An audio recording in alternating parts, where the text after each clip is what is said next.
qonşu əgər Rusdursa, qapı qonşu Rusdur, bu kuliçat gətirir ona bayramından.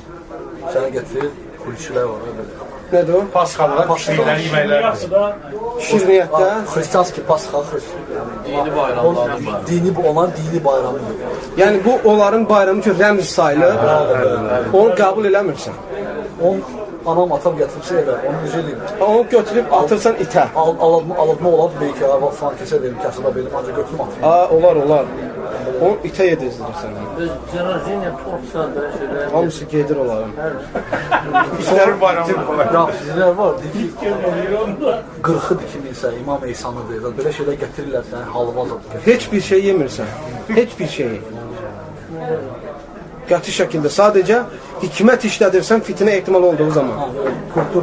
Kulturunu başa salırsan, görsən ki, sən o dəvətə yaxın bir adamdırsa, dəf eləsən, sərt mövqeyə göstərsən, gedər, evdə pis reaksiya verər. Onda bir belə bir müəyyən yolla bunu aparırsan, müəyyən şeyləri bayramını elətdirir. Cahil qonşu uşağı oldu. O deyir ki, mən bunu şeyləmişəm, qurban Allah kəsmişəm. Ancaq mən bilirəm, o gedir də pirlərə zada belə. Onu yemək məsləhət görür və etik bir şey üçün. Toçunu bayram nazirə deyil. Bunların hamısını bayaq dediyimə. İxlasla.com saytı tərəfindən təqdim olundu.